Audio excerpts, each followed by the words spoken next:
Hello, basketball people, we have news. Let's go to more news about the Golden State Warriors. I ask you to give a thumbs up and subscribe to my channel, as I am a Warriors fan. Upgrading the roster with Harrison Barnes is a great option, because Barnes is a good scorer and good defender. Jonathan Kuminga's ongoing restricted free agency saga continues to define the Golden State Warriors offseason. The 22-year-old has been locked into a stalemate with the franchise, and it appears that the Warriors' former number 14 overall pick in the 2021 NBA draft and fellow 2022 NBA champion, Moses Moody, has been dragged into sign-and-trade discussions as a result. RBI single. Moody's name came up in recent reports detailing obstacles that have prevented the Warriors from completing a trade, largely due to the fact that they are determined to keep the rising wing out of trade talks. While Golden State would love to keep their developing 3-and-D talent on the roster, it's plausible to wonder if dealing him away to rekindle their relationship with veteran San Antonio Spurs role player and knockdown three-point threat, Harrison Barnes, would prove to be a better idea. At 33 years old and on an expiring $19 million contract, the versatile wing might be a perfect trade target for a Warriors team looking to cash in on the remaining prime years of Stephen Curry, Jimmy Butler, and Draymond Green.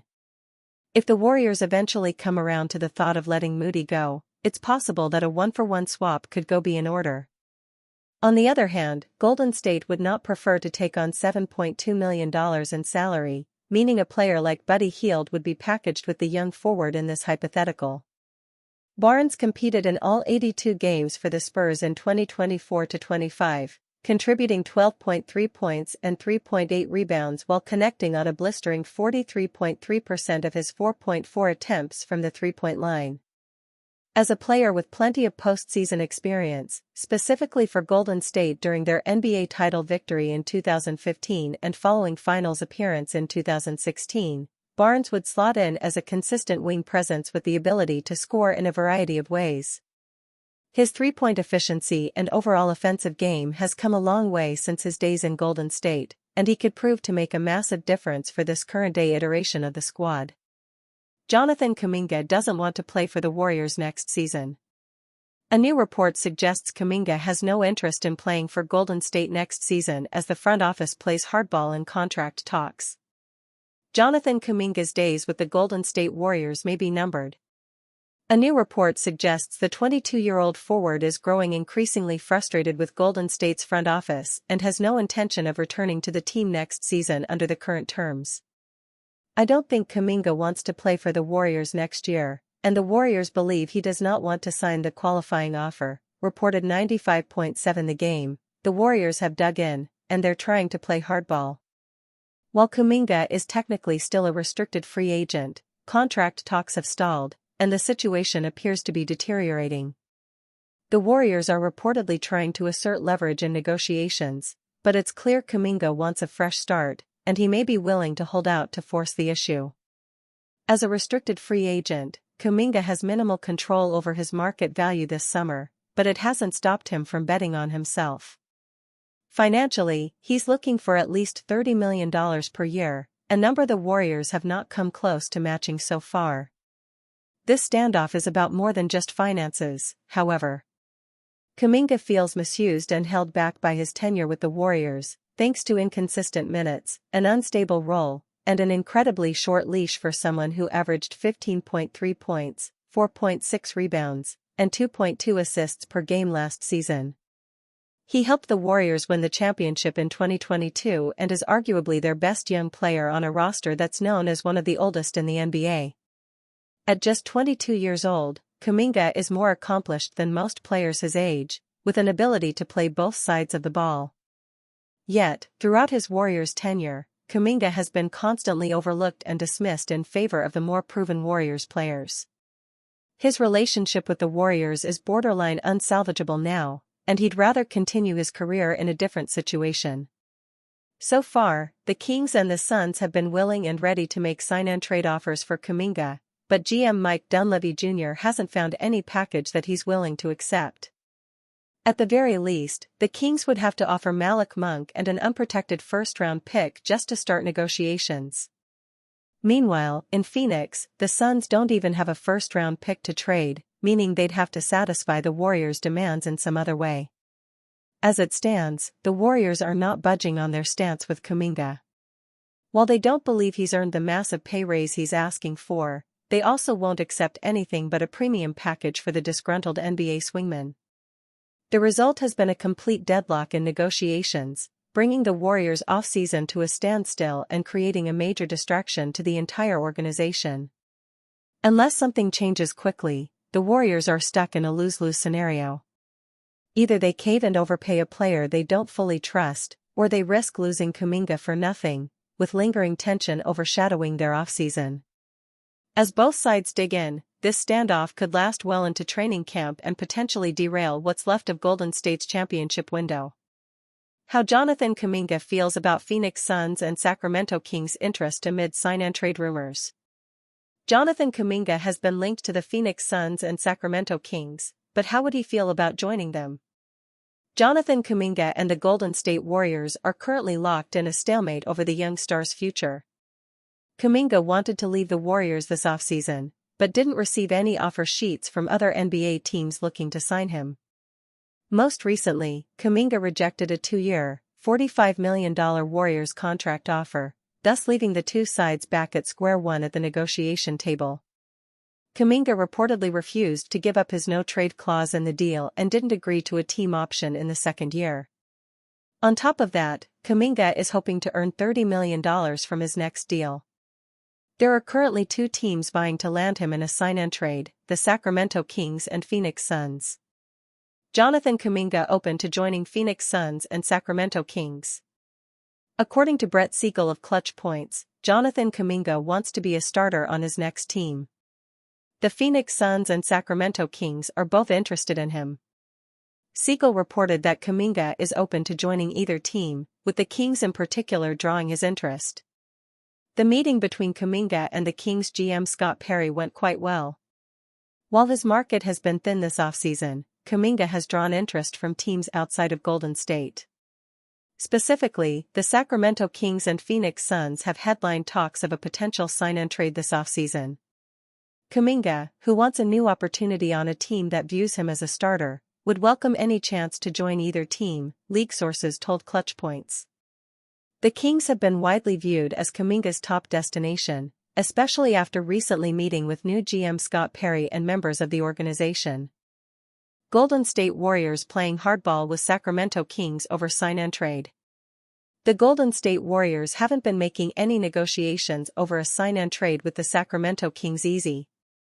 In fact, the Warriors have ruled out giving up Moses Moody and Buddy Hield.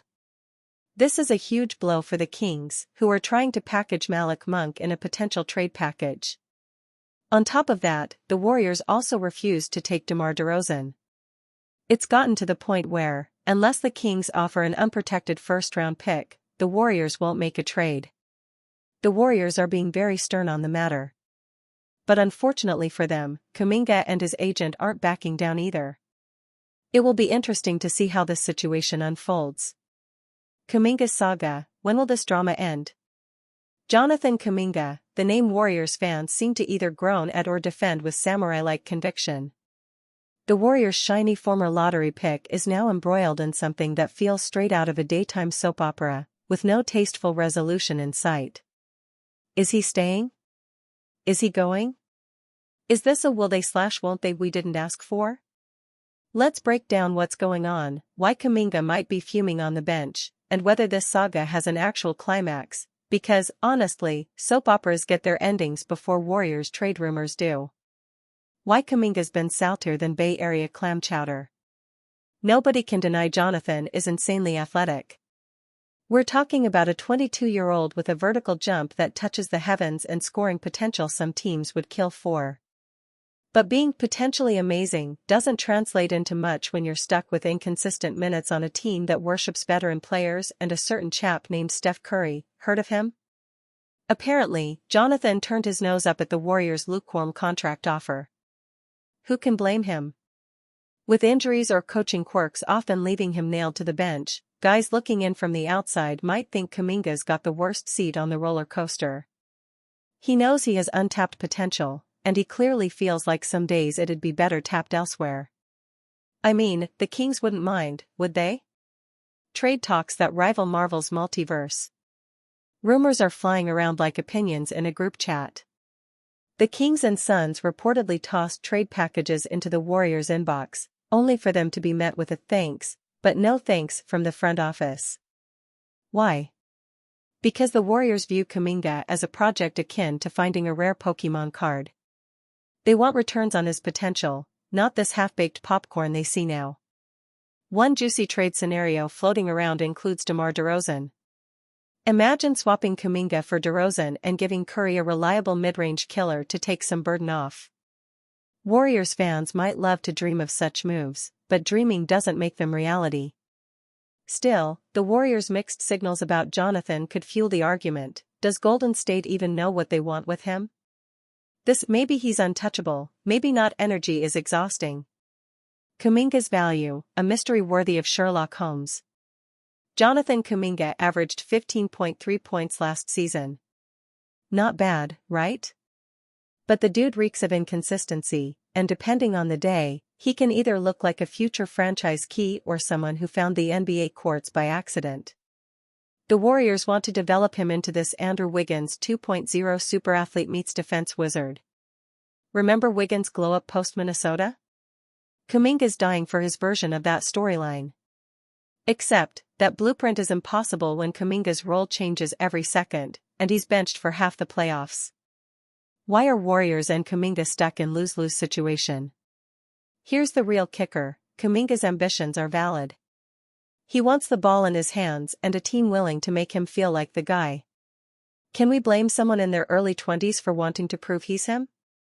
Meanwhile, the Warriors are a win-now squad. They don't have time to handhold or nurture a player if he's still fumbling with rookie-ish mistakes on their tight championship clock. That's not Kuminga's fault. And honestly, it's not Golden State's fault either. But for Kuminga to really shine, wouldn't a team like Sacramento be a better sandbox for experimentation? Or are we about to witness another year of patiently waiting for Steve Kerr to decide if Jonathan is even allowed in the sandbox? What happens next for Kuminga? Unless mid-December moves start happening, when traded players are eligible again, it looks like Kuminga is staying put for now. That's got to sting for someone who feels boxed in. Meanwhile, the Warriors will cross their fingers Jonathan turns every sliver of opportunity into something valuable. Basically, this whole thing continues feeling like the basketball version of a toxic situationship. But hey, Jonathan fanatics, don't tear up your jerseys just yet. It only takes one flash of brilliance to turn the tables. Just don't hold your breath too long waiting for the perfect ending to play out. TLDR, the Warriors want to milk Kuminga's potential for future trade power while winning now. Kuminga wants freedom, minutes, and maybe just someone to freaking believe in his full potential. Cue the NBA's most awkward staring contest.